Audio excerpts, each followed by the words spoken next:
All right. You are my Nakama, and nothing will change that, you bitch. Yeah. Hi, everyone. Hey guys, it's time to talk about Found Family. Found family. Yep. Found Family, y'all. Like, you know, it's one of our absolute favorite tropes. We have to talk about it at some point. Yep. In fact, in some ways, it's like 100% necessary as like in a meta way, because that's basically what YouTube has been for us. This gigantic found family experience of like, oh right, we all found just a bunch of people to talk anime and stuff. It's just awesome. It's great. Wait, a One Piece podcast? What? What? Yeah. Yeah. Oh, I have no idea what you're talking about. What do you mean? Like, Yeah.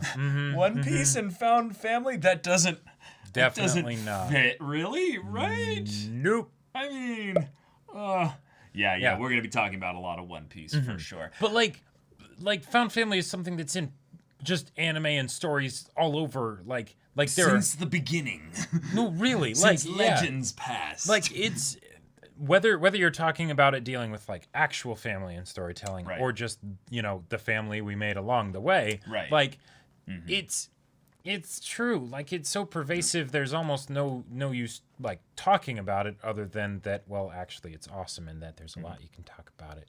I'm talking in circles. Yeah. but yeah, circles are kind of where the family gathers around. That's right, because I was going to say something so cringe. Yeah, but before we get too far into this, we got to give a shout out to one of our VIP patrons, Cyros. Yes. Cyros is Thank you. legit. Cyros is awesome, and it's been really cool to have you on the Discord, and it's inspiring to see what you're doing with your story, dude. So, Indeed. So keep it Yeah, up, man. way to go. It's awesome. But yeah, thank you for the support. And guys, Found Family. Found Family is probably one of our favorite tropes, but I would say that Might be my favorite trope. yeah, same here. It might though be something that is really hard to pin down where it isn't in storytelling, because in a lot of ways I think you could take Found Family and just say, well, it's the power of friendship, right? Yeah. Well, yes, but actually no, like not exactly. Why is friendship similar to to Found Family and stuff? Why is Yeah. that something that's so important? Why can we say things just like, it was the friends we made along the way, and that's a meme, it's a joke, but at the same time, it's a joke because it's so common, right? Right. It's a joke because we know that that's something that's actually really powerful. And, it's sort of lost its power through repetition, so we just make fun of it. Right, and in a lot of ways, that power ends up kind of rebounding back when we see it just executed in a way that really resonates with us on a personal level, and then we go, I love this. I've never disliked this. This is the best thing ever. But if you look at stories in general, you're going to see elements of the Found Family trope, I would say, throughout it. And it's kind of the whole, the friends are a choice, the families are, you choose your friends, but you don't choose your family kind of trope. Right. And that is usually to showcase where the family fails you, thus that you need to go and find the friends to replace the family that you either lost, that failed you, that hurt you, abandoned you, whatever. So it lends to a lot of the main characters in a bunch of stories stereotypically having no family, because it's just harder to write actually decent family dynamics. And can get maybe too personal sometimes. Right. Or just have one family member that provides more of an archetypal, like, antagonistic force that they need to overcome in these coming-of-age type stories. Right. And I would say all that is, like, it's just neutral. There's nothing great necessarily about it just in and of itself. It's all about how it's executed, But Found Family hits this, like, emotional core within us, because it's not about the people, it's about the feeling of when you find that family, you create almost this environment between the relationship dynamics that is kind of a circle of warm, wholesome, just goodness. Like I feel like what's the difference between Found Family and real family? Well, one is found and one is not, right? Yep. Like, there you go, right? That's pretty basic. Podcast over. But let's go into what that means. So, like you said, family, you don't choose your family. Right. And that's one of the things that can be very awesome that stories go into.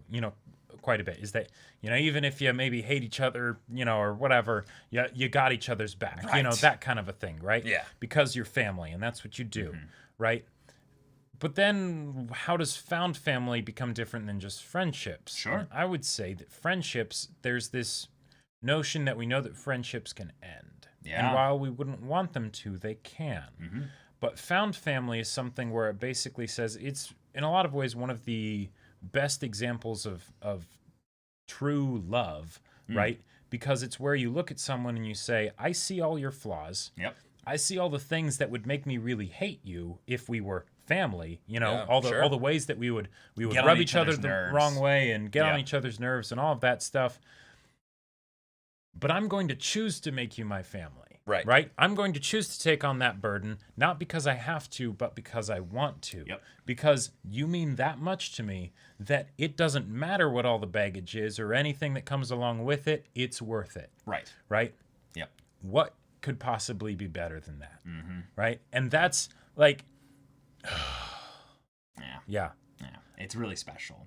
So that home that's created from the choice of making these specific people your family, in some ways, is just like it's got so many variations to how it's utilized in storytelling that we could go on for forever just talking about like the specific anime that like do it in their own flavor. And yet I would say that that's in some ways selling short how powerful a story can be with just this trope. Right. I really feel like there's a couple specific anime that we've experienced where their entire narrative is in some ways wrapped around the strength that this trope carries when it's Yeah. utilized really well. Because, that sense of belonging, right? Right. Something that we as people, even if we're not on some crazy adventure, even if we didn't have our, family tragically murdered by some rival village or whatever, Right. and then we, have to then find the family alongside us, right? The Nakama or whatever, right? Right. That's still something that we can relate to because as we grow up and as we, move out into the world and everything like that, we are trying to find our place, Right. Whether it's with like, specific connections with people or just a general sense of community or even fitting into society, it's something where that is one of our great conflicts. That's why there's the whole, leaving the place of order and going into chaos and then bringing back the chaos and bringing order to it, right? Is so that we can then contribute to this shared space with our fellow humans, right? Even if it's maybe not all of our fellow humans. Yeah. And one of the things that makes this different with regards to the choice bit is that there are a lot of stories, and we could go into these ones, but we're not really going to go into them as much, where you kind of accidentally find your family.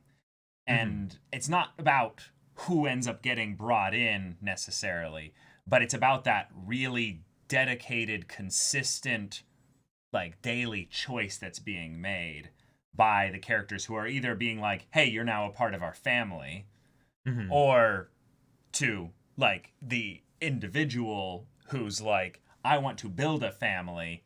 Hey, come in, join my family. And it's a thing of, wow, wait, you're giving me that choice. Like you're just giving this to me just right out the gate. That's really powerful. I would say that place of belonging though, that's the real point of where we all emotionally resonate with it on some level. I think that's why it's such a pervasive trope. It is just everywhere in stories, is that it's very easy to get that emotional resonance from the audience with something that gives people a sense of belonging. Right, because the best things that stories can do is not just give us an experience, but give us an experience that transcends the medium we get it in. Right. Yep. It leaves the pages, it leaves the screen, it, whatever, right? And it takes on a life of its own in our hearts and in our minds. Yep. And even more so when we share it with other people. Definitely. And so having something as fundamental as family and that place of belonging, that it's made for storytelling. Yeah. Like maybe there is something that is more fundamental to that human experience, Right. But if there is I don't know if I've really found it. Yeah, and I think that there's a couple things that we hone in maybe too specifically on to say that those are the pinnacle of Right. what human beings desire, like love or happiness or something like that. And I feel like those are all things that are in some ways primarily found in connection. And my whole life You're all about that. thing is just about connection and the way that people connect with each other, and what is built between that connection is something that is more than the sum of its parts. And the found family trope is something that, as the family that's built over the course of these characters' choices, building it up to something more, the story usually has that in some ways, to bring up One Piece, the waves that this family creates swell and grow with every added member, to the point to where the waves that they're making go beyond what most people would even consider a family is capable of. It's like there's something just, I don't know, powerful and fundamental that's just moving within the bounds of what they are as a group, the Straw Hats. I'm here. Well, and since you brought up One Piece and the Straw Hats, that's one of the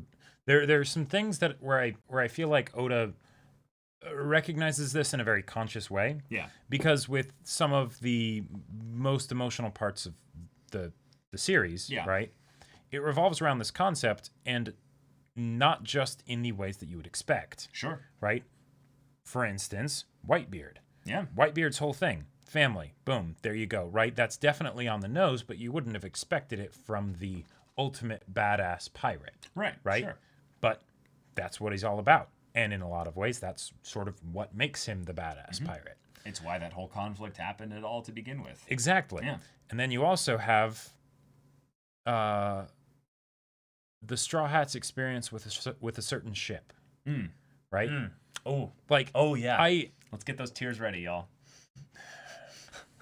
Yeah. Because and this is one of the reasons why I think the found family thing can be so powerful, because a lot of us don't have the best family experiences necessarily, right? Yeah. We don't. But that doesn't mean that when it's and because it can be such a beautiful thing, the idea of family, that makes it all the more sinister when it's violated, right? Yeah. So, having something like found family in fiction can be so good, because then it basically says you don't have to have had a perfect past in order to experience this wonderfully beautiful thing. Yeah. Right? It can still happen, no matter who you are or where you come from. Right. And yeah, you might not be a pirate on a pirate ship. Yeah. But you can find your own pirate ship. Yeah, and you don't have to be the one to choose it necessarily. One of the things that we're going to talk about that's really powerful here is because when we talk about two specific anime primarily with this regard, is the difference between being chosen or choosing. And, One Piece gives us in some ways both perspectives in the best possible way. With Luffy being the ultimate chooser. Yeah. The one who's going around brashly, in some cases, just inviting people into the family. I love how, abrupt he was with Brook with regards to this. Yep. Because in some ways, Brook was one that kind of felt out of the blue in that regard, because he was just excited to have someone that would be so unique and so new to the family to be brought in. But it shows Luffy's capacity for his heart to open to whoever wants to be a part of their family. Anyone that dreams a little bit, anyone that has basically that little bit of the spark of life, in them. It's just, it's fantastic. Yeah. Exactly, Marim. Luffy, join my crew. Sanji, I refuse. Luffy, I refuse your refusal. Yes. Yeah. And it's boiled down into simple sort of terms and instances like that in One Piece because, well, yeah, it's a shonen, it's an adventure. You don't need to worry about details like, do they want to be a part of this family or not? Of course they do. Why wouldn't they, right? After all of this emotional stuff that's happening, it's only natural. Oh, doing the Discord. I forgot to do a Discord announcement. Thanks for the reminder, Gooey. Yeah. But, that's something where I feel like it's easy for us to discount the found family trope because, one, it's a trope, and because, two, kind of hand in hand with it being a trope, we see it everywhere, right? But just because something is repetitive, that doesn't mean it is any less powerful, right? And while there might not be always the best executions of it, you know, necessarily. It might not necessarily hit you very hard because, you know, maybe you've seen it a ton, or maybe the creator realizes that this is a powerful trope, so they don't have to put too much effort into it. They can just sort of invoke it alongside some other story that they're doing, and it still works great. That's okay, right? And I don't know. For me personally, I feel like this is a trope that doesn't get enough credit, and it still gets a lot of credit. Right. I think this is the one trope that everyone just kind of knows about, but we're going to be kind of hyping it up a little bit more just to give it the respect and I would say the attention it's due. One of the things that is integral in the One Piece version of the found family trope primarily is that this whole family thing is about the journey and the quest, and that they all have their specific individual journeys that they're on, and no one's sacrificing their journey for the sake of everyone else's. But they also kind of are, and I'm going to be getting into that a little bit here, in that One Piece is about dreams. Yeah. And all the people that are dreamers end up, in some ways, as allies or connected to the ultimate dreamer, you know, Luffy. I'm going to become king of the pirates, right? Right. Now, all these other people that join him and stuff, they don't necessarily know exactly how Luffy's going to achieve his dream. But Luffy basically gives them room to, you know, go after their dream as well, by being like, oh, you're going to do this, as you're going to do your specific dream as well. Yeah, that's fantastic. Well, why don't you do it with me? And I think what everyone understands in the whole classic shonen squad of the main characters is that everyone's individual dream is valid because it's theirs. And if you're willing to be the kind of person that will go after it by yourself, how much more so will it be possible for you to achieve your dream, or to go after your dream, if you're doing it with a whole bunch of other people? And I think that someone brought up D&D earlier. I think this is what can make a D&D group amazing, and what can also make a D&D group awful. And I'm going to talk about this here. Okay. In a D&D group, if you're only excited about your character, and you don't care about anyone else's character, so when they're talking about their backstory or their specific thing, you're just, what? Not a family. Not a family. Or a pretty shitty one, basically. But when Luffy hears other people talking about their dreams and stuff, he gets excited. He's like, yeah, yep. You want to be the best navigator? All that? Ooh, let's do that. Let's Finally do that. all blue. Come on my ship and we'll do it there. Yeah, Yep. absolutely. The best D&D groups, then, are the ones where you're excited about everyone else's character. Right, because okay. We might have acquaintances in life, right? But what makes it where they truly become friends, or more than friends, or family? Yeah. What does that take? Yep. I would say that it takes vulnerability, because we can't afford to be vulnerable with everybody, right? It doesn't really work, because because you can get amazing things when you're vulnerable, right? Amazing experiences, amazing connections. It can be it's what makes life worth living in a lot of ways, right? Like that's why being immortal would be the worst, you know, because you would lose everybody. Yeah. So in that situation with the D&D, right? You got to be fully invested in what you're doing, but also in what other people are doing, right? Sharing the pains and the victories, right? Both go hand in hand. You can't have one without the other. You know, they're like cousins or some junk. Right. So that's kind of my whole deal with this, is that I feel like it's so easy for us to become cloistered off from, you know, each other, because that's hard, right? And in a lot of stories, they go into that concept of like, that, you know, there are benefits to just sort of being alone. But I mean, are you really looking at what the costs are? That's not worth it. It's not worth it. And that's like in One Piece, it's a great example, because we see the found family thing happen time and time again, where you have a character and, found family. And then maybe it gets taken away from them. Maybe it doesn't. Maybe they find it and it's great from then on. And if they lose it, that sucks. It really sucks, because it was this absolutely wonderful thing. Yeah. But then it's gone. Mhm. What do you do then? Yeah. You could stop, I suppose. You know, that was Robin's whole thing, right? Mhm. Like I can't have found family. That really didn't work well last time. Yeah. So what do I do? Yeah. I feel like also what you're saying there, Jalarolaj is saying that there are a lot of instances where stories will basically just give they're related, therefore their family, therefore their connections are strong, but we don't actually show the evidence to the things that build up their connection. And I would say the primary way to do this in a way that is really, really good to do this is you basically execute the proper drama that there should be between people in the found family dynamic or any kind of family dynamic. Sure. So that when they go through that struggle and they go through it together or separate, we end up seeing what gets built on top of that. And this is the area where I would say a lot of found family things just completely drop the ball. And that is that, these people are close. They spend a lot of time together. Therefore, we need to have melodrama. We need to have a reason for there to be conflict. Therefore, because people only find stories interesting if there's conflict. Yeah, The slice of life genre exists. But then yeah, vanilla is a great flavor. Yeah. People forget this so often. But so this is the point at which you get in One Piece the Usopp versus Luffy struggle and fight.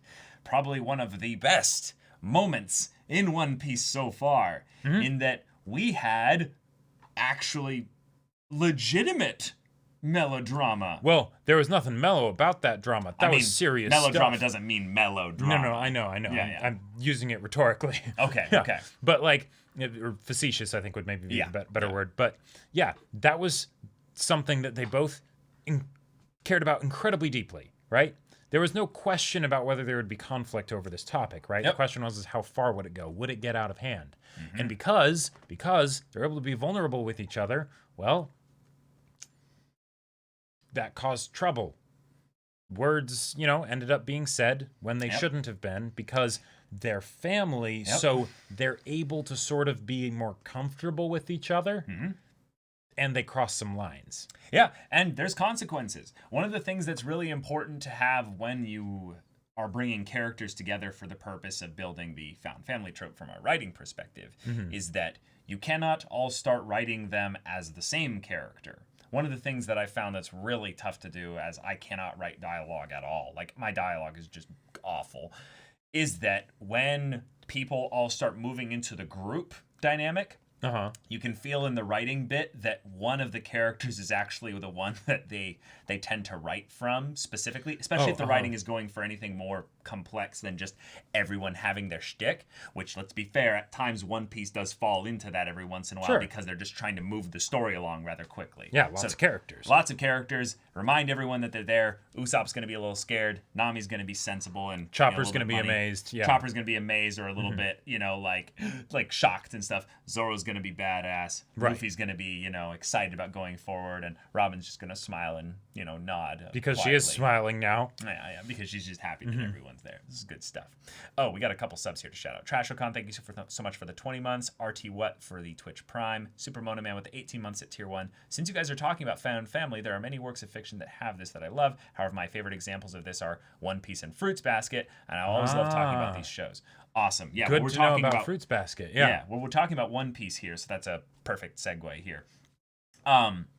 One Piece has moments, though, where you see the characters like actively having problems with each other and it doesn't get resolved immediately. Or the other way, which is just we just don't acknowledge it and then it just goes away at some point. It just kind of whatever, it just goes away. I think that that's something that a lot of things will happen where they're just like, a lot of stories will have happen is where the problem will get brought up. Instead of like using this as a way to highlight where the connections are and test the bonds of them, it's just like, yeah, we highlighted the problem, got some laughs out of it maybe.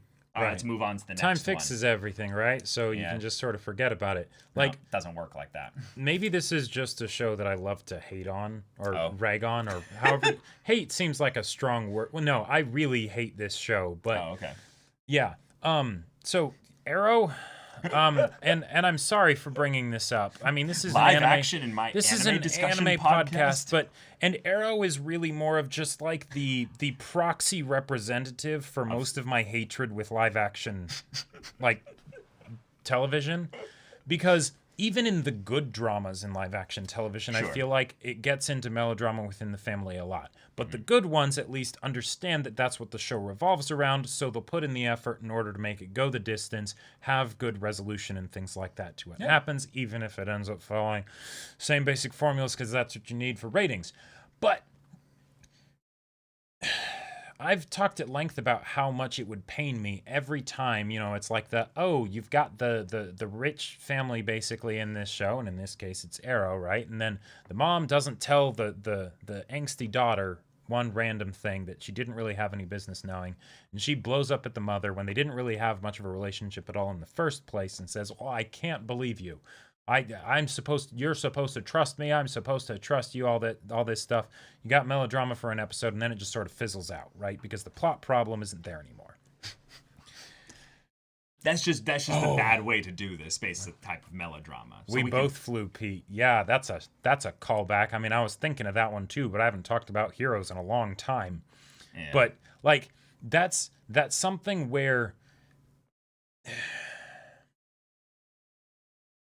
we're not writing them as characters at that point, right? Mm-hmm. It's a thing where, okay, people are used to family and the sort of dynamics that can sometimes happen in family. Right. And then it's being done in shorthand to communicate sort of a quick and dirty feeling. Yeah. Right? But the problem is that families get complicated. Yep. Right? That's why they get messy. And that's why we love them so much. And that's why we love them. Because when they're done well, when we get to know these characters, it's like we've gotten a new family ourselves. Right. And then you get to be super invested in all their little moments of connection because there's little things happening that don't get just necessarily blurted out to us. Mm-hmm. It's the kind of ways in which Zoro is analyzing Luffy's capabilities as a captain at times. Yeah, sure. He blurts it out as points of how he's got to watch him to make sure that he's doing a good job and stuff. But then you'll see other times where Luffy will do something. Zoro doesn't necessarily say anything in approval. He just kind of smiles and looks down and closes his eyes of yeah, that's my captain. And we then go, oh my God, that's awesome. Look at that little bit of approval there. It's kind of the reason why I like Haikyuu so much as well, is there's lots of little moments where the show is just kind of loud and in your face and you're just enjoying these characters bouncing off each other. But then there's other times where you see a character whose, motivations and general likes, dislikes are all pretty clear. And they respond to something in a way that you're like, wow, that meant something to them. Oh, that would mean something to them. Yeah, because it's a callback to this specific thing. And this is something that Oda just has a lot of fun with in One Piece as well.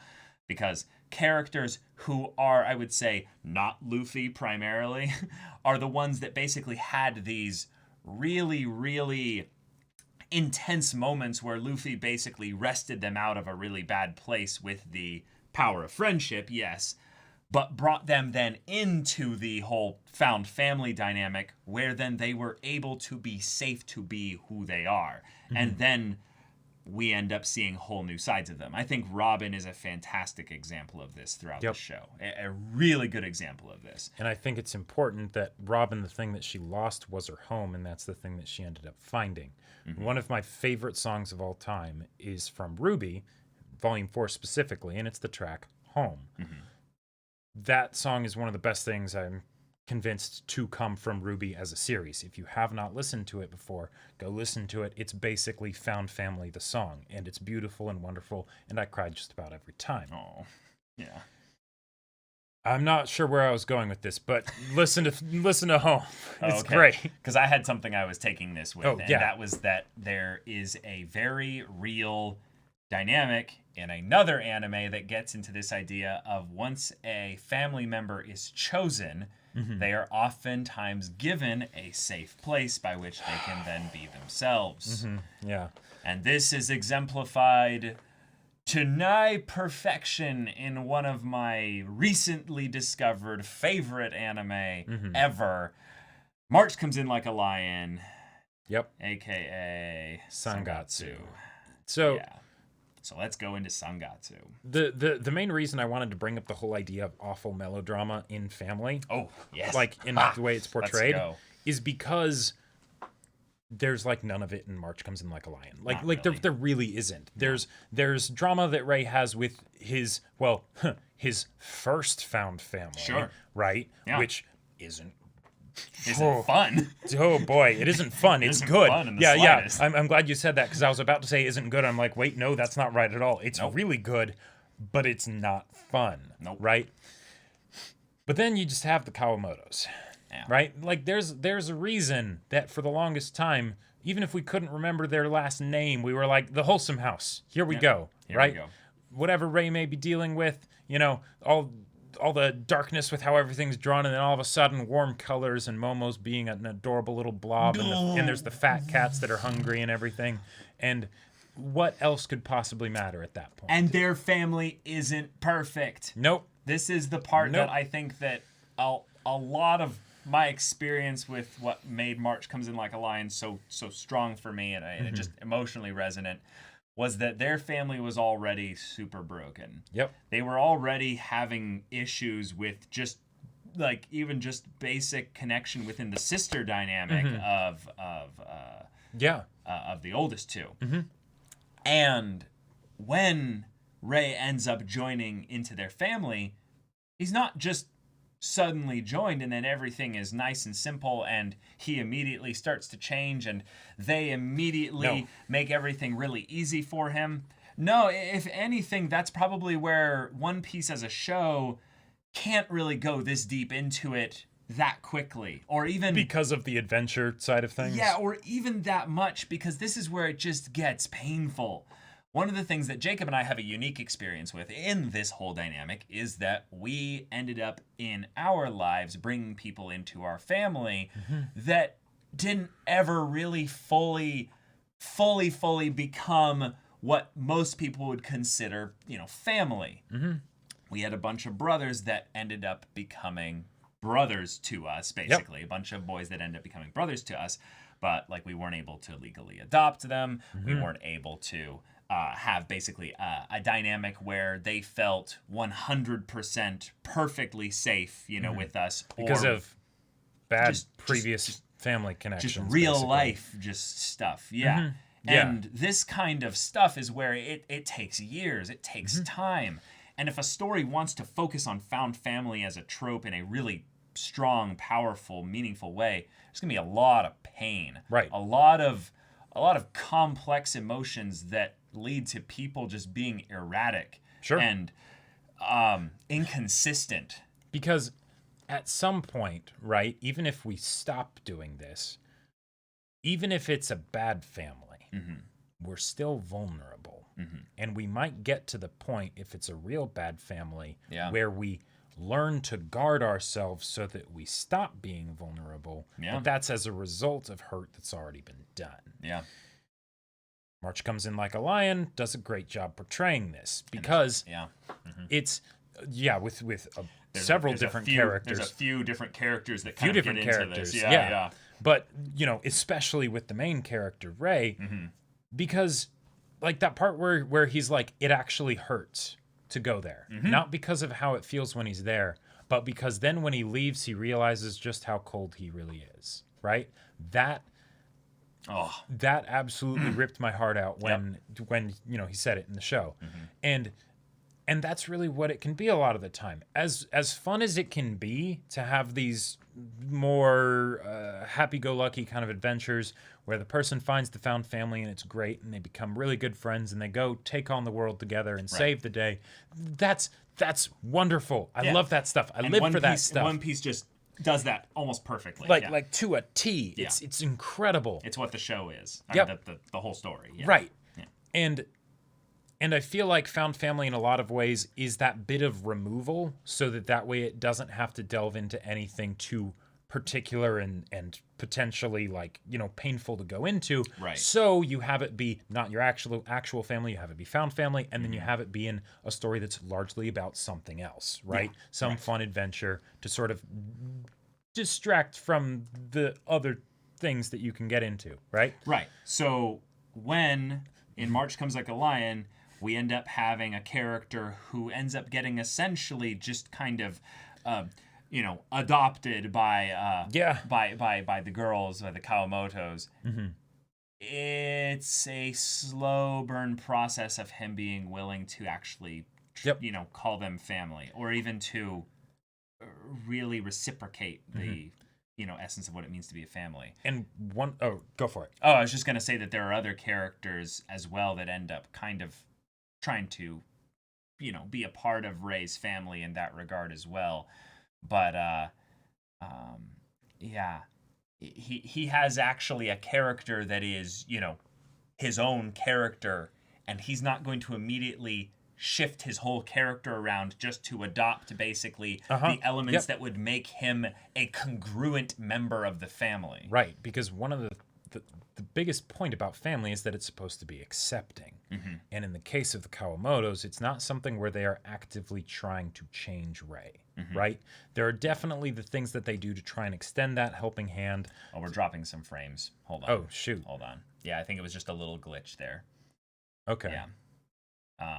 Hold on, just give it a quick second here. I'll shout out a sub while we're doing this. Sagacious Last with the 18 months of Tier 1 Fruits Basket created and cured my depression. Oh boy. Whoa. That is high praise. Yeah. Oh my goodness. Wow. Okay, I think we're back. I think we're back, yeah. Yeah, okay. But so with the Kawamotos, try and make sure to leave that door open, right? So that it's not something of, hey, Ray, you've got to do this, this, and this, or we want to be your new family, right? So, accept us as your new family. It's just no, we'll believe in you, we'll support you, we'll give you space, we'll, whatever, but we love you. Yep. And that's pretty much it. Yeah. And that on its own is enough to drive a whole story. It is. I really feel like that's one of the things that we are all kind of willing to suspend our disbelief a lot with regards to the realism in relationships in general, because we want a fast-paced, really high energy, good, just keep us entertained and stuff. Yeah, in that there are very few moments in One Piece where the characters are actually like going to hold on to a lot of their disagreements or their frustrations within the crew for the sake of keeping that cohesion and moving things forward. But there are a lot of times casual ribbing and where the characters are gonna throw shit at each other. Basically, that's what family does for sure. Especially with Brook.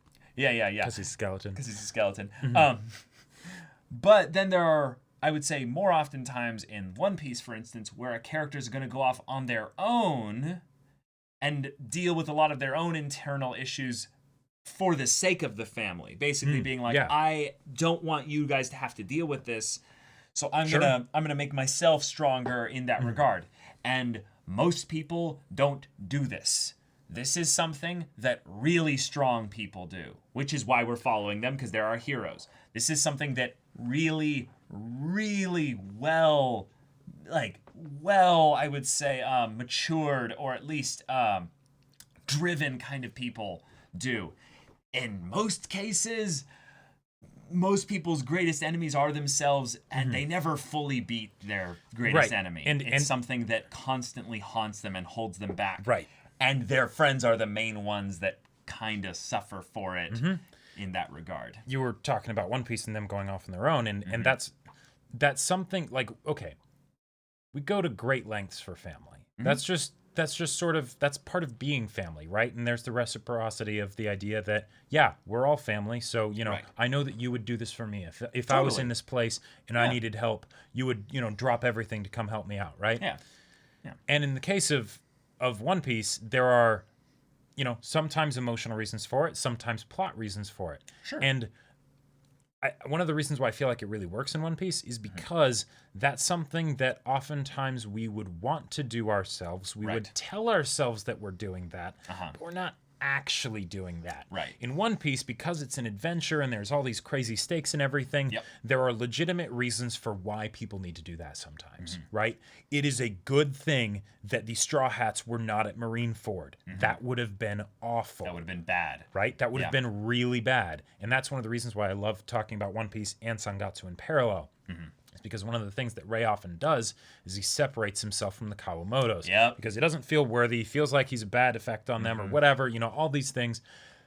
Because that's the more sort of human response. Right. Because he's a person without, you know, this isn't in One Piece where there are crazy powers and stuff where you can do that and make it work. Right. Because the fact of the matter is that we're stronger together than we are apart. And that's one of the things that I loved about the recent character arc that Luffy went on, is that even though he went off on his own, he went off on his own and things didn't go too well. It's a good thing they weren't there, but still things didn't go too well. True. And when he was in this low place, he wasn't able to get through it on his own. It was only by remembering the fact that he wasn't alone and that he still had his crew that he was able to keep going. Because otherwise, it wouldn't have gone super well. Right. Like just think about where he was at that point. If he hadn't had that realization of I still have my crew, where would he be after the time skip? Yeah. True. Wouldn't be anywhere good. Yeah, to draw a connection with Ray and Robin a little bit, the reason why Robin kind of went off on her own is in some ways the kind of ways that Ray would go off on his own, and it's very important that the Straw Hats were then able to all come together and all make the incredibly stupid decision to literally attack the capital of the world government to save a friend. It's super dramatic and super powerful and emotional and wonderful in all that regard, but that just doesn't happen very often. No. So there's this wonderful balance that you can find when you're going into the fantastical world of anime, that when found family is discussed, you can kind of suspend your disbelief a little bit to allow for these really dramatic climaxes when it all boils down to the power of friendship or just the found family trope, because you know you matter to us, Robin, and she's crying and she's like, save me, you know, and stuff, and that's why I want to live, you know. Right. I mixed Nami's and Robin's there, and it's just it's so good, but it is also good to have in, I would say, just generally speaking within storytelling, having those moments where it is hard to go after someone who doesn't necessarily want your help in that regard as well. Yep, and that's so. And yes, Mari Marum, the whole thing of Usopp leaving the crew yet still helps Robin. Yeah, Right. Because when it comes right down to it, whatever drama is on the table, right? When winter comes, family stands together, right? And everything else gets put down, and it's the no, we're gonna remember what's most important here, right? And that is, I love how that's done. I absolutely love how that's done. But yeah, on the whole thing of people not necessarily wanting your help, or even had the family, whether or not they're even strong enough to be able to go after the person who's, you know, trying to separate themselves, because, you know, what's going on with the Kawamotos at times is sometimes, you know, really rough, and they're not able to go after Ray. Right. You know? They're not able to go after Ray. Ray's not really able to help them in this situation. You might think, oh, yeah, I'm going to earn up a bunch of money by winning shogi tournaments so that way I can help them out. That's not really going to help them out. Nope. The thought is very much appreciated, and that means way more than the money ever would. But that itself isn't going to help them out. Yeah, and I love so much season 2 in that regard. When Ray ends up basically realizing that it's just the presence that he brings to, you know, like Hina, stuff in those moments. Ugh, so good. Because there is a lot of suffering in this world, right? And it sucks. It can get real bad. And even if people can't necessarily end the suffering that you are facing, right? They can't directly protect you from it. Yep. The next best thing they can do is suffer alongside you. Yep. And that is love right there. Yeah, that's right? family. Because like I would hope that if I had the ability to stop someone else's suffering, regardless of whether they were family or not, Right. that I would do it. Yeah. Right. That's, you know, you You'd would hope, but you'd hope, right? it's you not know, realistic. based on the circumstances. Yeah, exactly. Who knows, Someone right? brought up earlier that Luffy doesn't care about strangers. It's only crewmates and friends. Exactly. The idea that, like, even Luffy knows in some ways that, like, yeah, but I'm still going after my dream. I'm not going to, you know, basically, like, you know, go and help the most random person there just because, you know, I'm supposed to be some hero or what have you. The family is a selective, limited number of people. I think in some ways that's also something that anime gets into without going into the awkward parts of that. In that it's like, yeah, this is my squad. But if the anime or the manga goes on eternally, then the squad just gets bigger and bigger and bigger and bigger and bigger. So it's a small country. Until it's a small country. Yeah, exactly. But with a lot of the ones where it's not necessarily about, you know, just the family, it's about maybe the community. So like in Sangatsu, we have the whole shogi community. There's a lot of people in it that are all hurting and broken in their own like specific ways and stuff. Yeah, I hadn't thought about that. And Ray gets many opportunities to connect with a lot of the people in that, but you know, because of where he's at, he's not necessarily able to see where they're suffering or where they're actually just trying to be there for him, and he doesn't like the way that they're kind of approaching him with these, you know, different offers of friendship or even family in that regard. Because in our own lives, who knows whether we'll be able to, you know, if someone close to us is hurting, who knows if we'll be able to help them in the way that we want to, right? But we can try. And that's something that can never really get taken away. Like in mine Caleb circumstances, there were some situations where, like with the brothers that we took in, I wanted to, well, do everything I could. I wanted to help them. I wanted them to know that they belonged, that they were loved, that all the shit in their past that they came from, that they were not bound by that. That didn't have a hold on them. It didn't own them, right? We weren't, well, it didn't go very well. It didn't resolve in the, you know, grand Disney One Piece success that I would have liked, right? But we were still able to do what we could. And that's, I don't know. That's something that I feel like in March Comes In Like a Lion, that they get at really well with the Kawamotos and Ray. Because there's lots of times when they can't really help him, right? He's got to work through it on his own. But if he ever does need help, if he ever wants help, they will be there. Yeah. So yeah. I really like what you're discussing here. I'm maybe not really ready or wanting to have this kind of point be the discussion here. Gotcha. So just personally, totally. I would rather we kind of focus more on the trope itself. This is just something that's really personal to us guys. So I'm sorry I'm kind of putting a thing here being like, I don't want to really do this, but hey, that's kind of a thing that you sometimes need to do in family. Super Mono Man, thank you so much for the 100 bits. This discussion has been so great so far, and I love that you chose One Piece as the first point of the discussion. I think that found family stories don't always, but oftentimes need characters to have gone through heartbreaking hardships for when they find family that much more heartwarming. So for when they find family, it's that much more heartwarming and amazing. Gotcha. Okay, I see what you're saying. Yes. I do feel like that is something that One Piece is making use of the shonen trope of doing really powerful, all of a sudden, backstories that are thematically appropriate and relevant to the plot going on, and then also give some kind of clever ways to give exposition and context for the story as a whole. But that aspect of it, I think, is something that, again, gets at why I love March Comes In Like a Lion in a more realistic manner with regards to how it handles the found family trope of that Ray is one of those characters that has the extremely heartbreaking hardship with regards to this. Yes. But it is not the past that needs to be resolved in some way.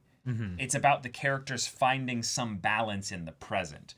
And I think that that's less exciting as far as anime goes, but it's way more realistic and or wise with regards to how you handle these types of things. Because it's not about the found family thing. It's not about the family being perfect. Yeah. It's about them being complementary imperfect. Right. Like, yeah. and that's why in One Piece it works really well with Luffy as sort of the main character, where he's the, he is the one that brings them all together. But then in something like Sangatsu, because it's based in the real world and everything, the Kawamotos are not the perfect family, right? They are so warm that it actually hurts Ray when he goes over there, because it blindsides him. But they have their own issues. They have their own struggles. Yeah. Akari, might not be the best mom, right? She's not even actually a mom, right? But she tries. Yeah. One of the things I wanted to bring up, though, with the Shogi group, specifically why I kind of saved them until now, was because I wanted to break and let's just say deconstruct a little bit. It's a catch-all phrase, but basically I want to deconstruct that the Kawamotos are drawn in the anime to be idealistic, though.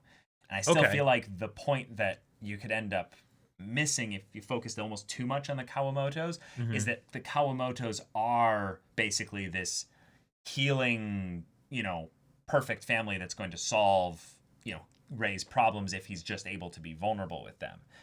And it's more that, if anything, what we got in the story was that misery loves company in a lot of ways. Okay. Akari was someone who immediately noticed someone who was a hurt, lost puppy and was just like, oh my God, I got to take him home and stuff. Make him fluffy. Yeah. Right. But she didn't basically start some comprehensive thing about how to solve his problems or anything. If anything, there were those people, though, in the Shogi dynamic, specifically his not brother, Harunobu, I believe. Harunobu, yeah, Nikaido. Yeah.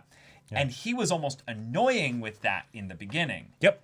He was so pushy and so imperfect, if you will, in how he was utilized in this, that it wasn't until we got to know his personal struggles, his issues, his stuff that he's been dealing with, that we start to have a little bit more empathy for what he's going through here.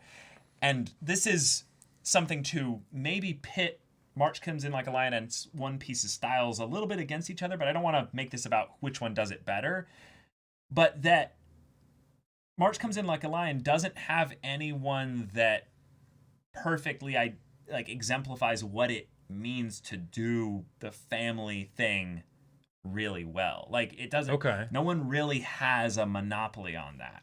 In One Piece, Luffy kind of has a monopoly on choosing people and grabbing them out of their situation, and then also being able to go and save them from their specific thing, except into what we've getting in through recently, where Luffy is realizing his limitations. So maybe Oda is kind of self-aware, and he's setting up some stuff to where it can be a lot harder in what Luffy's capabilities are to protect and take care of his family, because he hasn't really gone into the big pond yet. So that's where that could lead. But March Comes In Like a Lion doesn't have any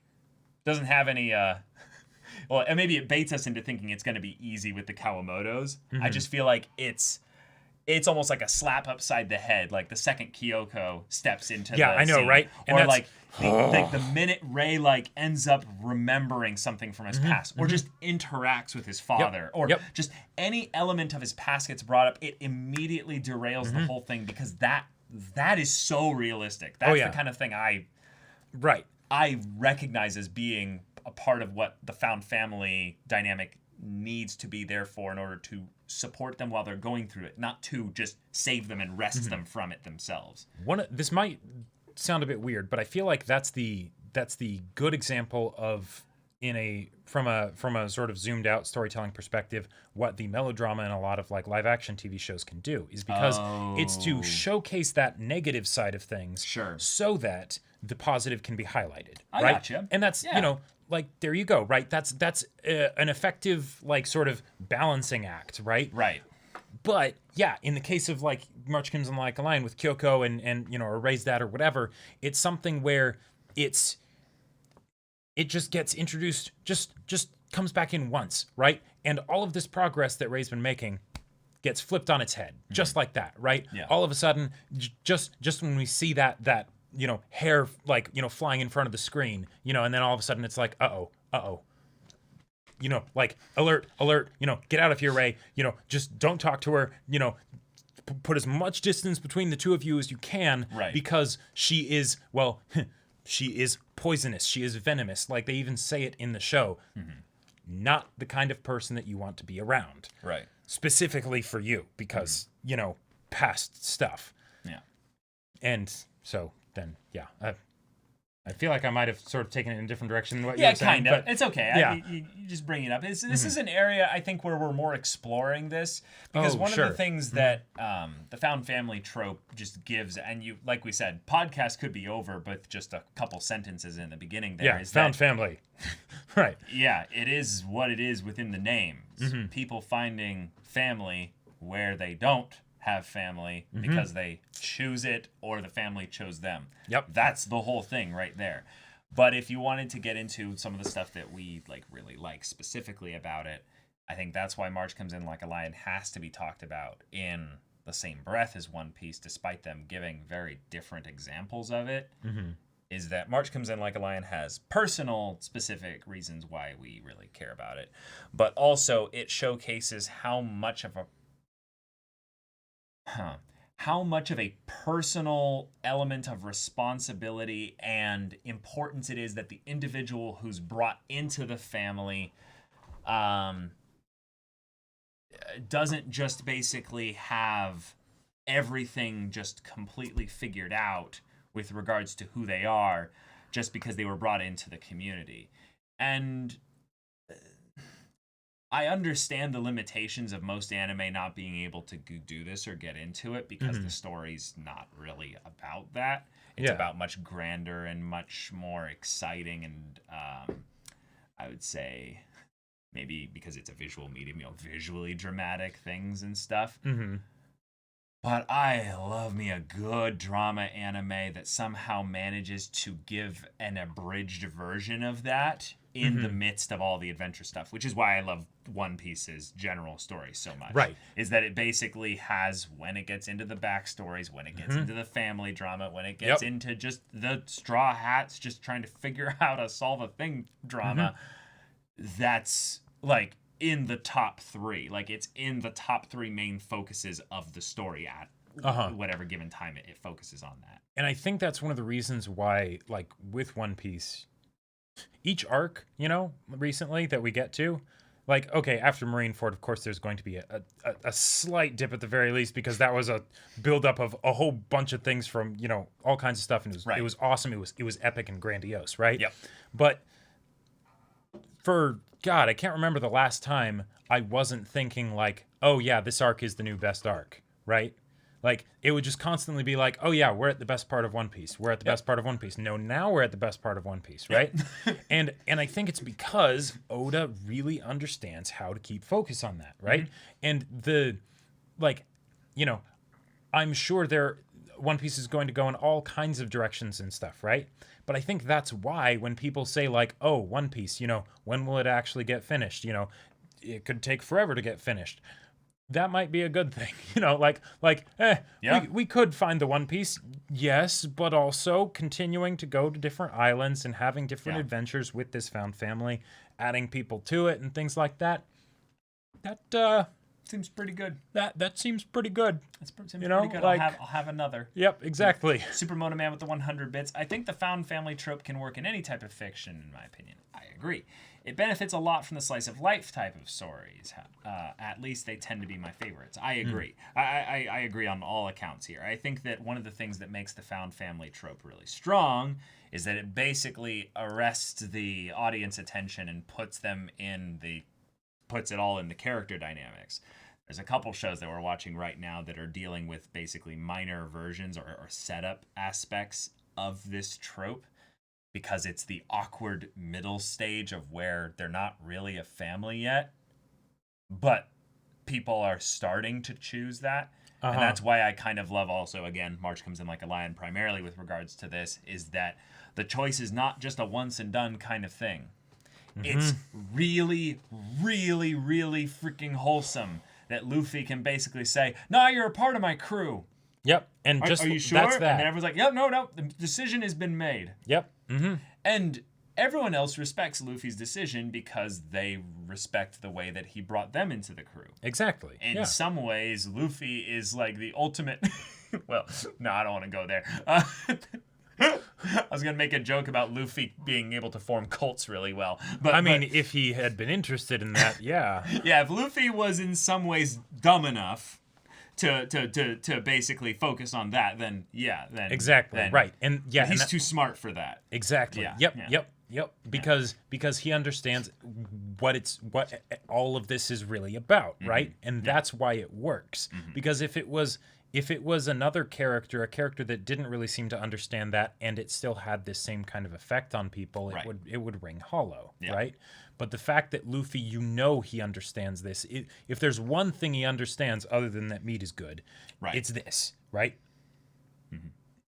And that might be it. Yeah, exactly. But what else?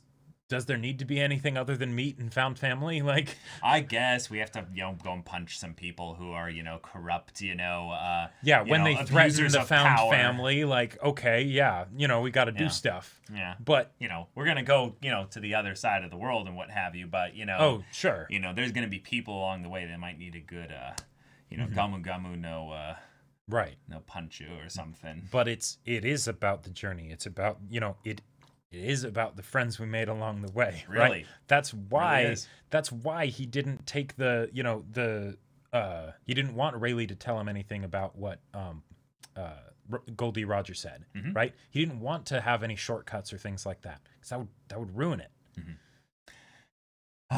So, I want to know from you guys, what are some of your favorite found family shows? Where the show is like about found family, not where it just has found family, because everything has found family To some degree, probably. to most everything, has it to some degree. But I want to know what are some of the ones that you guys really appreciate. I saw someone mention Silver Spoon earlier. Yeah, that's one that I want to see. That's a fun one. You've seen it, right? Yep. Okay, cool. Yep.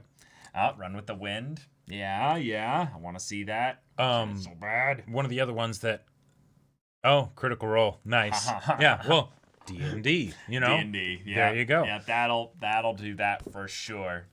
Someone mentioned earlier Hinamatsuri. That is another one that, like, as much as it is very much comedy focused, the thing, because, like, the comedy was good, but it wasn't always like, top tier anime comedy. But I think the thing that really made it good was all of the found family stuff with, Hina, but then also Anzu, Like, those were the moments that would just bring us to tears. Like, I feel like I cried more in Hinamatsuri than I laughed. Like, probably not actually, That's not true, yeah. But, like... I know that's not true. We laughed hysterically. Like, yeah. constantly.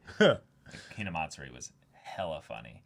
But yeah, Anzu was just, that was handled so well. Erase Your Head with the 22 months of Twitch Prime. Thank you so much. Okay, Pog. Yeah, exactly.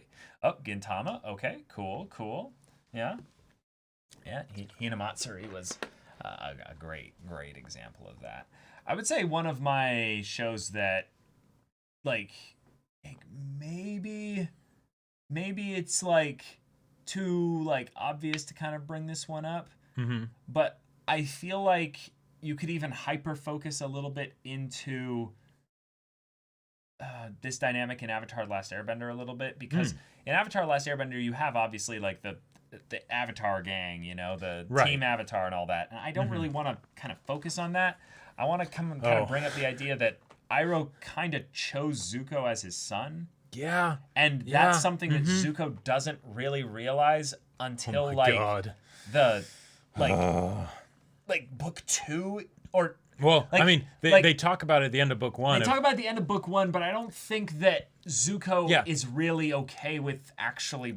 Right. Yes, yeah, he it being a understands it up thing. here, but he doesn't understand it and doesn't fully want to face it in here. And that's why I think he says you don't need to say it, Uncle, because while he understands it, it also He's known hurts for to a while. hear. He's known for a while, and it would hurt to hear him say it Mm-hmm. because it reminds Zuko that you don't actually have family back home. Yeah. Mm-hmm. Because they're not actually your family. Right. They're not. Yep. I am. Mm-hmm. Not that Iroh would say that, Right. But that Zuko knows that, but he needs to try and get back his family. Yeah. Yeah. And he ends up realizing, eventually that there's been one person who's been his family this whole time. Yep. And it's kind of cool because the reason why I was saying that Zuko doesn't really acknowledge it is because it's only when Zuko leaves the Fire Nation, even though I think he kind of realized this in book 2, I would say. There's a couple episodes where he kind of realizes that he can just choose a life with Iroh, and it's okay. Even though they kind of do the whole metamorphosis thing around that time, which is a different thing. That was more of an internal struggle. That was more about him like severing old ties. Sure. But when Zuko chooses basically to betray the Fire Nation, it's something that requires a painful amount of stress and preparation, and then going through with it actually involves him confronting his dad. And it's a big deal where he's like, I am choosing, I'm choosing my uncle. He's basically been like a father to me. Yep. And I feel like the found family trope is powerful when you see someone choose the downtrodden as a member of their family. And you go, I've been there. I wish someone would do that for me. That's so strong. But it is doubly powerful when the downtrodden then choose the person that chose them back as their family. Yep. And that will get you in the feels like nothing else, because realistically speaking, it does not happen at the same time. It takes sometimes ever, and that's the part where it's just like in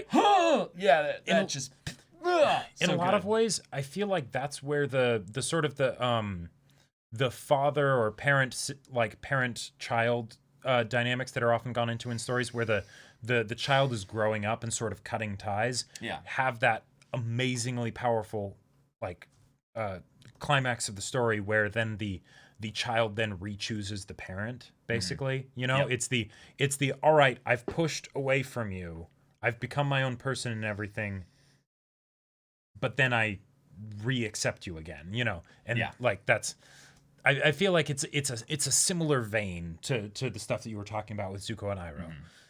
Yeah. I will always recommend Nana in every podcast. A lot of broken characters coming together to hold themselves together in a found family sort of way. Cool. I think we put that on a poll recently. I believe so. Yeah. Have you guys noticed that T is the combination of every element? It really fits Iroh's ideology of learning from every nation. The show is so full of symbolism. It's amazing. Honestly, the best show ever. That's I never thought about that before. There is a little bit of a loose thing in there, but I get what you're saying. Steam off of, that's yeah. I get what you're going for there, though. So for sure. Super Mona Man with the 500 bits. Thank you so much. Fruits Basket is my favorite, obviously. Until it wins a poll and you guys react to it, I won't stop talking about it. Even then, I will probably still talk about it. It's heartbreaking stuff, dark stuff, and heartwarming stuff between all the slice of life. With that vague sentence out of the way, I think my only hope of seeing you guys react to Fruits Basket anytime soon is for you guys to put it on the dictator slot, since it seems like people want you to watch other shows a lot more. Hey, well, I mean, maybe one of these days, we'll, that'll be something that happens. We'll see. I really want to watch Fruits Basket. Yeah, it looks really good. Yeah. Durarara. Okay. Yeah. Oh, JoJo's. Sure. The Band of the Hawk is such a good example. Kappa Kappa. Yeah. For the time that we had it, it was had great. A golden age at least of time. Wow. To make it happen. But eventually it was eclipsed. Right. Yeah. Yeah. For sure. Yeah. I'm actually taking someone through Berserk right now, and they're on episode 21, and I am cackling. Oh my god! Hilariously. Oh my god! Because do they know? No, they don't. I have no idea. Oh my god! I low-key kind of felt bad that I was you know, when we watched it, and it's like he doesn't realize it's coming. I'm like, oh, this is gonna be good. Wait, actually, I think I have it scheduled tonight. Yeah, they're watching. They're watching it with me tonight. That's Oh gonna be, boy, that's gonna be good. Tell them I'm sorry. I'm not. Oh boy. Oh man, that's good. That's good. There was some other message I think I forgot up here. Here we go. Propinkist saying Noragami is my favorite. The manga gets so damn good with the found family. Yes. Ugh. Also, Akatsuki no Yona, again, manga is amazing. Akatsuki no Yona, is that Yona of the Dawn? I believe so. Yeah. I don't know much about it, but Yeah, I don't know I mean, much about hey, it either. found family, that's my language. Kobayashi is found family. Yes. Yeah, Kobayashi blends found family and comedy rather well because there's points where you're being given comedy. But if you look a little closer at it, you realize it's a lot of feels like wrapped into that comedy. Yeah. I feel like I would just say it's a great one to experience multiple times through. Yes. Because the first time you see it, you're just going to be laughing and like just cooing with adorableness for the whole thing. But I think when you watch it the second time, you'll realize, oh, this is much just stuff is in pretty there. good writing in general. Like, because I know I definitely appreciated Kobayashi's Dragon Maid more the second time, you know, when we watched it for the channel. Okay. And I think that might also be because then there's the discussion aspect of it, so more mulling it over and things like that. Right. But like with Kobayashi's Dragon Maid, I think it's very easy to take it at the face value of where it's a slice of life plus dragons. Boom, there you go. It's fun and exciting, right? But in a lot of ways, it's I feel like the true heart of it that makes it really stand out is the fact that it's comedy plus just a lot of found family. Sure. And there you go. There you go. Oh, recently got a friend to start reading One Piece. She knows nothing. I'm waiting for her to reach Arlong Park. Oh boy. Awesome. That's awesome. Boy. Fruits Basket, the original one, was the first anime you ever saw. It really shaped you. Saw the original, read the manga, and I'm up to date with the new one. I love all three. That's awesome, Amira. Oh yeah, Mandalorian. That's found family too. Yes, exactly. Yeah. Like Well, it's the totally. Like it doesn't bank on it like too hard, but it's the kind of thing that it was like, oh my god, yes, Star Wars, thank you. Like two of my favorite things, Star Wars and found family. Like yeah, exactly. And Mandalorian. It's all in one live action. Yeah, what's not to like there? Right, it's great. That's amazing. Leaves come from the earth, fire extracts the flavor, water carries the flavor and dilutes the bitterness, and air cools it to drinking temperature. Oh, okay, sure. Air cools it. That works. We blow on it ourselves, you know. Like, right. There you go. The elements must be in balance for a perfect cup of tea. Maybe it's a stretch, but it's fun to think about. Noragami and Berserk manga are amazing with found family. Man, I want more chapters of both. Yeah, I would love more chapters of Berserk. That would be sweet. I believe there's one or something. Oh, really? Beyond what we've actually read. Yeah, it's not enough for a volume or something. Or maybe there's a couple. I'm not sure. Not anime, one of my favorite subtle aspects of Steven Universe was that as he developed as a member of the Crystal Gems, their dialogue showed that they thought of him less as a liability forced onto them and more as family, opening up to him and being more affectionate. Yeah, cool. That's sweet. Also, the Tales video games have some of my favorite found families ever. Yeah, I've played Tales of Berseria, and that game has one of the most adorkable found families in video games ever. I feel like that's a requirement to be a really good JRPG. You need to have you got to have really good music and like a really good party. A really good party, which is basically really just party, found family. Like it is. Yeah, that's true.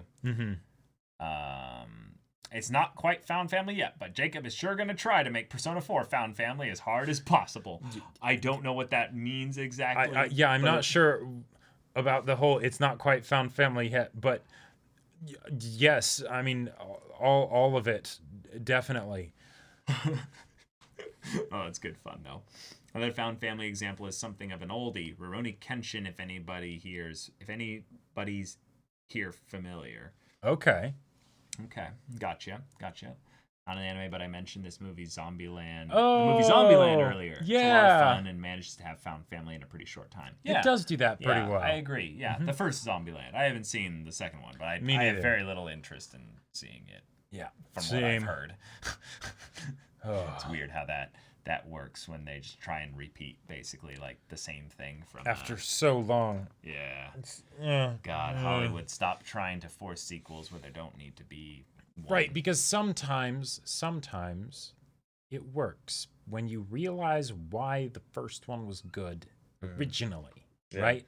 Because if you can, like, okay, if you sequel bait and it's based around found family, Yeah. then sign me up, shut up and take my money, right? Exactly. Like, I will all throw about as that. much at you as it takes. It's why we all don't really want One Piece to quit, right? That's Exactly. That's Exactly. the point. I'm starting to understand that now. I would like mock people beforehand of like, One Piece just goes on forever. There's no way it's actually like worth actually like having go on that Right. long. Yeah, there's no way. Well, We'll so see. okay, Perkins and James Seraph.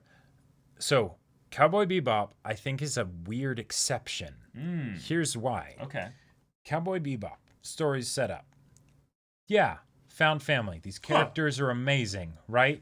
You know, and I love them, and it's great, and it's awesome. Okay. And then at the end of the story, with how it ends with them separating. Now, there's the separating for obvious reasons because of like, okay, you know, dangerous stuff is about to happen. Might not want to have the corgi around for it, right?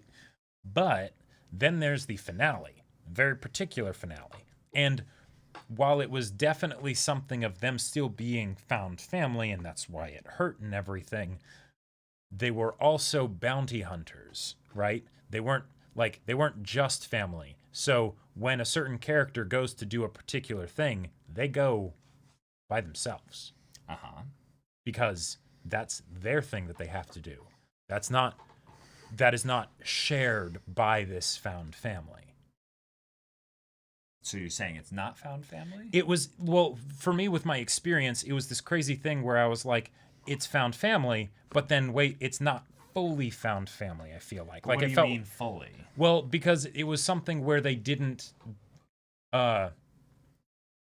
fully share each other's burdens on that topic, right? Because of course it was a crazy thing that the one character was going to do, right? But they still ended up going on their own. It was a please don't do this. But they're constantly saving each other for just reasons of like, we can't just let them. Definitely. I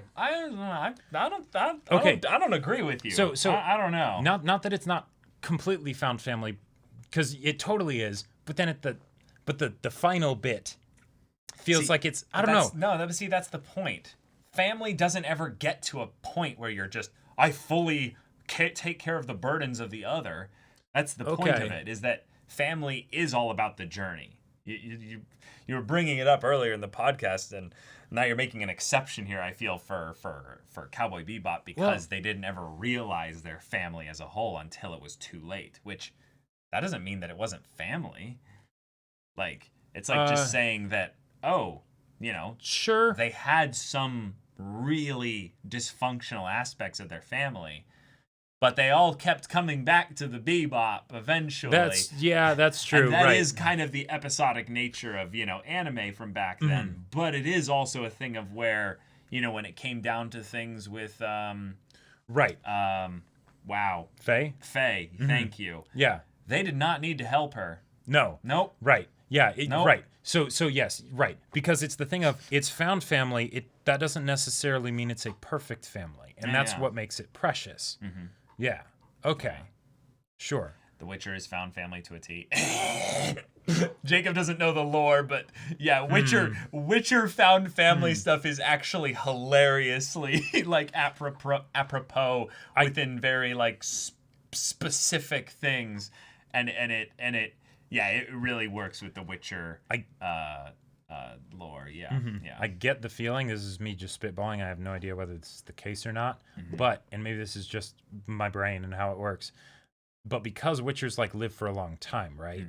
That it's actually something where maybe there are descendants of like later generations that you just find, because although maybe Witchers are like, I don't know. I might be completely talking about my butt here because I don't know much about the lore or anything. You're right, but that's not where the family is found. Gotcha. Okay. That's just a common thing of Geralt being like really Old old balls, yeah. Uh-huh. IBD Music Stolen Family XD. Okay. It's good. You should get in the Witcher stuff. It's really good. And I own the Gotcha. books too because Yes, of someone indeed. gifting it to us. I think that's Right. actually both of ours. Yeah, I think so. Yeah, yeah. Mm-hmm. But yeah, I've been checking them out. Have you guys seen Angel Beats? If not, I hope it ends up on a poll one day. I have not. seen it. He has not. Yes. Right, yeah. Vinland Saga. Yeah, great example. Vinland Saga is about found fathers, but you know. And that is another great example of where it's not a perfect situation. Mm-hmm. In fact, it's a very awful situation. Yucked up situation. Yep. Yep. Yep. But the ways that the characters were screwed up kind of was simpatico, sort of. Yeah. In the end. Yeah, for sure.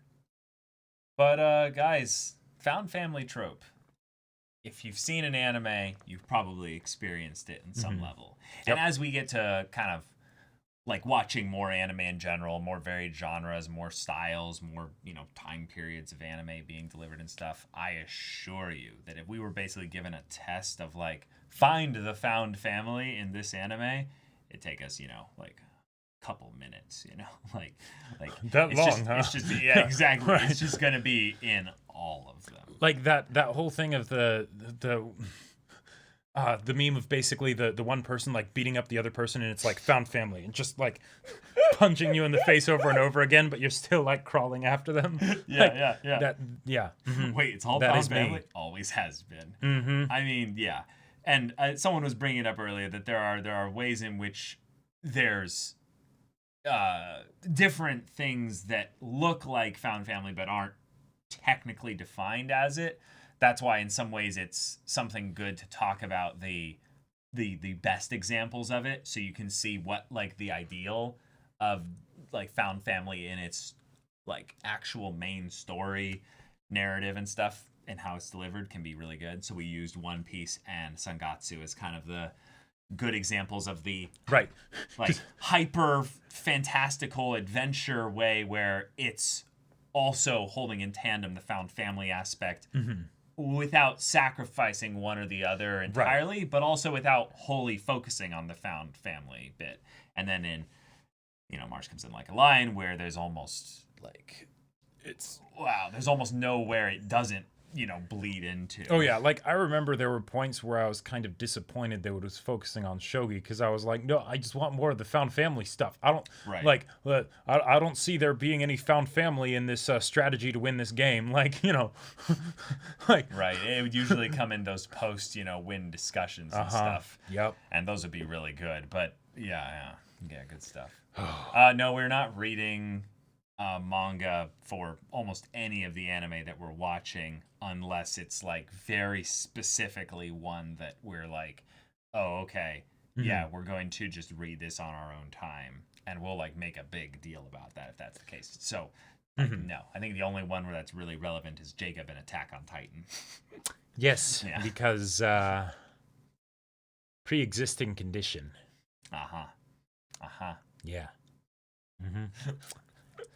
Monster is also kind of found family from what I've seen. It's one of those ones where we specifically omitted talking about it here in the podcast because it's like, yeah, there's totally found family throughout it. And they're some of the best episodes of the show. Are the found family ones. Or certainly my favorites. Right.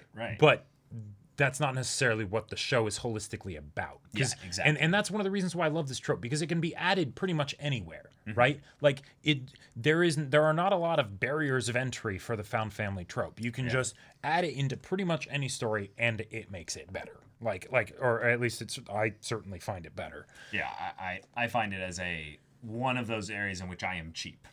I'm very you're easy a sucker to for satisfy it. Yeah, right. in this regard. And that's why we only mentioned 2 examples, because there are too many examples to pull from. Right. So just go for these very specific, hard-hitting ones. Yeah. No, we're not really taking anime recommendations in general. That's more of like something where it'd be like, yeah, tell us the anime, but like we're not really going to start reading them necessarily. Yeah. Because you recommended them. Found family is very often the true companions trope. There you go. There you Sure. go. Yeah, there's a lot of tropes that are cousins, I would say, of found family, and they usually end up going along the lines of really strong friendship-related tropes. Yeah, it helps us get invested in other aspects of the story, and I think it specifically helps us get it invested in the character that's either doing the choosing or getting found. So, like that relationship can be pretty cool to get into. J.Lo Roulage, that is absolutely untrue. So, no, there is no way I'm waiting to experience the rest of Attack on Titan in anime form. That is not happening. Basically, when there's an opening in the games that I'm playing, You will catch up to all the Attack on Titan manga. And I'm guessing by the time I finish Persona 4, the manga will just be done. So then you will end up experiencing it all in anime. No. I'll be doing it in the manga, probably. Wait. But you just said you'll have finished Attack on Titan Season 4 by the time Persona 4 is done. No. Oh, I think the manga will be done by the time I finish Persona 4. So that way gotcha. it'll just be all of the rest of it, basically. I might need to split it up into 2 streams so there's too many chapters, but I'm just saying, Attack on Titan Season 4 comes out in December, my dude. No. Like, Just saying. Yeah. It depends on how fast you play Persona. They're right. Right. Yeah. Yeah, that's right. Hey, that's close. Here's what could happen, and this is what's probably Split gonna season. happen. They're gonna split the season and do one cour from December, to like February, and then in like May, then they'll do the next cour. I would be shocked if they managed to catch up to where I'm at in the manga in one cour. Like no. But they could do it in 2 straight cours, maybe. They could, and then that would be interesting if that ended up happening. I still am hoping for a 3 cour final season. Hey. I would love it. I didn't. Okay. Yakuza 0 from a calendar year standpoint didn't take too long and Too long, and I would say it's comparable. So the amount of times I would hear coming from his room, I love you. Da, da, da, da, da. You love me. Speaking of that stuff, we're going to be wrapping up the podcast here, guys. But did you hear that Jacob and I are doing a really long stream? Yeah, that's on October 31st. I think that is the word on the street. Yeah. So be sure to be here October 31st for that. Don't be here for the whole thing. You don't want to lose sleep and get these black rings under your eyes like I have. Exactly. So go get your schedule ready for that, because that's gonna be fun. Yeah. Careful, Caleb. Jacob's gonna snipe your Wednesdays. I think I narrowly dodged that snipe recently. Yeah. But yeah, it was pretty close. Yeah.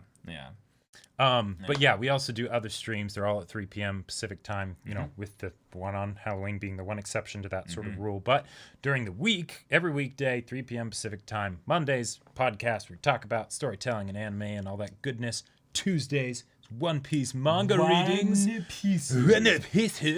With dramatic voices and things like that. We're on Fishman Island right now.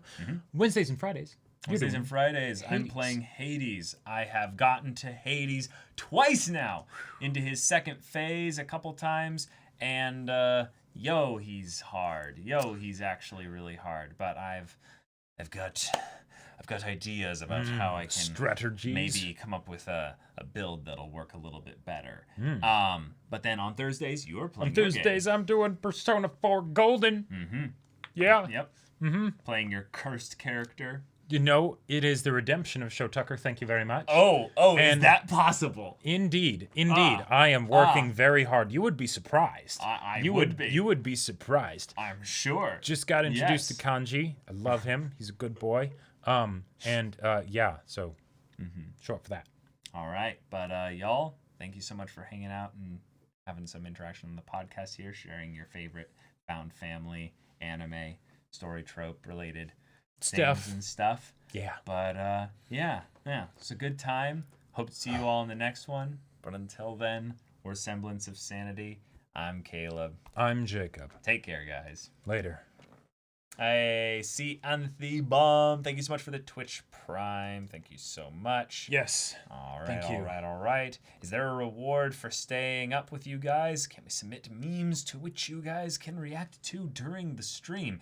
If anything, based on the time, because it's going to be from 12 p.m. to 12 a.m., it might even be just better for you just to go to sleep and then just wake up and we'll still be streaming, depending on which area of like European time you're at. If you are one of those people that's usually like, it's 3 a.m. and I want to go to sleep. When the stream starts, yeah. It's like, no, just go to sleep. Just go to sleep for 6 hours. We'll be there. Psychronia, please tell me what bit of the stream that was from, because I'm very curious. That sounds like fun. It's almost like that time when Jacob finally finished the end of Battle Lines. Oh yes, which was very much based on my love for found family. Like in